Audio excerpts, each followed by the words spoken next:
तो चलिए शुरू करते हैं आज की एक छोटी सी कहानी। कमाने वाली बहू।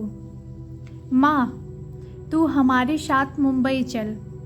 बाबा थे तब बात अलग थी, अब तू इधर गांव में अकेली कैसे रहेगी? बेटा पवन बोला। मैं सोच में पड़ गई। दिल का दौरा आने से पति की अचानक मृत्यु हो गई थी। मैंने बहुत कोशिश की खुद को समझाने की। 13वीं के बाद सब मेहमान चले गए। बेटा पवन और बहू मिताली दोनों इंजीनियर थे। बेटा और बहू के साथ रहने जाना मत, ऐसी मेरी एक सहेली ने कहा था, क्योंकि कमाने वाली बहू को बूढ़ी सास जरा सी भी पसंद नहीं होती। तेरे वहाँ जाने से उनकी स्वतंत्रता में बाधा आएगी और वह तुझे ताना मार मार के तेरा जीना हराम कर देंगे। जाने दो, भाई जब जिंदा थे तब उन्होंने अपनी सारी प्रॉपर्टी अपने बेटे के नाम कर दी थी। ऐसी परिस्थिति में बेटा और बहू यह मकान बेच सकते हैं और घर के सब पैसे लेकर तुझे एक एक पैसों के लिए तरसाएंगे। बेटे और बहू के साथ जाने के अलावा मेरे पास दूसरा कोई विकल्प नहीं था। 67 साल की उम्र में मेरे घुटनों के दर्द की वजह से मुझे हमारा राशन दुकान चलाना भी आसान नहीं लग रहा था। 13वीं का पूरा खर्च बेटे ने उठाया, पर छोटे मोटे खर्च के लिए बेटे के सामने हाथ फैलाना मुझे पसंद नहीं था और हमने बचाए हुए थोड़े पैसे मुझसे खर्च हो गए। अब परिस्थिति ऐसी थी कि मेरे पास 50 रुपए भी नहीं थे और यह बातें सोचने में मैं पवन को कोई उत्तर नहीं दे सकी। इतने में मिताली बोली, माँ मुझे बताओ कि कौन सी साड़ी रखनी है, मैं आपकी बैग पैक कर रही हूँ। जब मिताली ने ऐसा कहा तब मैं उसे कुछ कह नहीं पाई, चुप रहकर उनके साथ मुंबई आई। पवन और मिताली यह दोनों मेरा बहुत ख्याल रखते थे। हम सब साथ बैठकर खाना खाते थे। उनकी याद नहीं आनी चाहिए, इसलिए दोनों मुझे बहुत खुश रखने का प्रयत्न करते थे।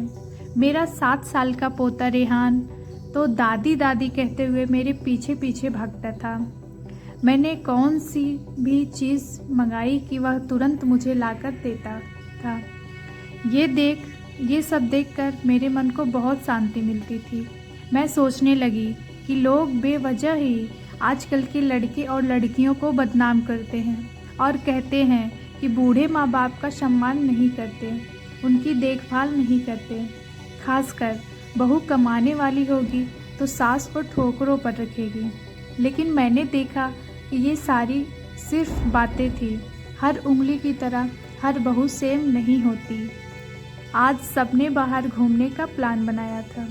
हम सब मॉल में गए। उधर घूमते घूमते पवन और मिताली एक दुकान में कुछ खरीदने के लिए रुके। मैं और रेहान थोड़ा आगे गए। आइसक्रीम की दुकान देखते ही रेहान बोला, दादी मुझे आइसक्रीम खानी है। मेरे ऊपर जैसे बिजली ही गिरी, क्योंकि मेरे पास तो पैसे ही नहीं थे।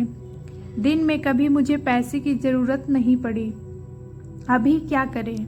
मेरा उदास चेहरा देखकर रेहान वापस बोला, ले दो ना प्लीज़, माफ़ कर बेटा, मेरी पर्स घर भूल गई है। मेरे ऐसे बोलते ही रेहान मेरी तरफ एक अलग नज़रों से देखने लगा। उसको लगा कि आइसक्रीम लेनी है, इसलिए दादी बहाने बना रही हैं। पर मैं क्या कर सकती थी? मुझे खुद ही शर्म आ रही थी। मैं कैसी दादी हूँ जो अपने पोते को आइसक्रीम भी नहीं लेके दे सकती। हमने बाहर ही खाना खाया। मिताली ने मेरे पसंद की काजू मसाले की सब्ज़ी की ऑर्डर की थी, पर मुझे वह पसंद नहीं आ रही थी। घर आने के बाद सबने थोड़ी देर टीवी देखी। पवन सोने गया। रेहान को क्या चाहिए और क्या नहीं वह देखने के लिए मिताली उसके रूम में गई। मैं भी मेरे रूम में सोने जा रही थी। तभी मुझे रेहान की आवाज़ सुनाई दी, मम्मी दादी बहुत कंजूस हैं, तू ऐसा क्यों बोल रहा है? हाँ मम्मी, हम जब मॉल में घूम रहे थे तब मैंने दादी से आइसक्रीम मांगी तो वह कहने लगी कि मेरी पर्स घर पर भूल गई हूँ। यह अच्छा है क्या मम्मी? कंजूस दादी। रेहान क्या है? दादी के बारे में ऐसे बोलने से पहले तुमने सोचा नहीं क्या? तेरी दादी इस वक्त कितनी दुखी हैं, तू समझ नहीं सकता। दादी को कितना दुख है बेटा।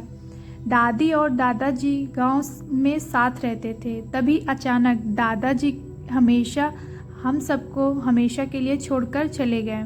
जिस व्यक्ति के साथ हम 24 घंटे साथ रहते हैं, साथ उठना बैठना खाना पीना हम साथ रहते हैं करते हैं, हम सब अपना सुख दुख बांट लेते हैं, वही व्यक्ति जब अचानक हमको छोड़कर चला जाता है तो कितना दुख होता है। तू अभी नहीं समझ सकता। सोच, अचानक तेरे मम्मी पापा तेरे से बहुत दूर गए, इतने दूर गए कि वह कभी वापस नहीं आए, तब तुझे बुरा नहीं लगेगा क्या? नहीं मम्मी, मैं तुम दोनों के बिना नहीं रह सकता, रेहान बोला। बेटा फिर सोच कि दादी जी बिना तेरे दादा के कैसे रहती होंगी।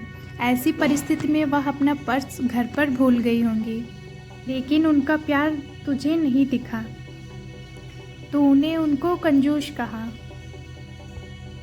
जब भी तुझे स्कूल से आने में 5 या 10 मिनट भी लेट हो जाता है, तब वह बालकनी में खड़ी रहकर तेरी राह देखती हैं।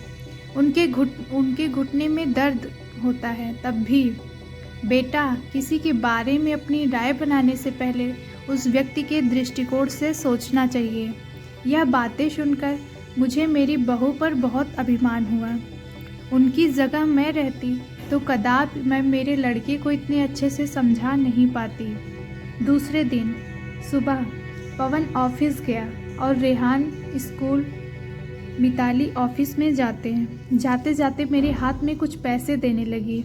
ये क्या है बेटा, मुझे पैसों की क्या ज़रूरत है? माँ बोली। माँ, किसको कब पैसों की ज़रूरत पड़ जाए कह नहीं सकते।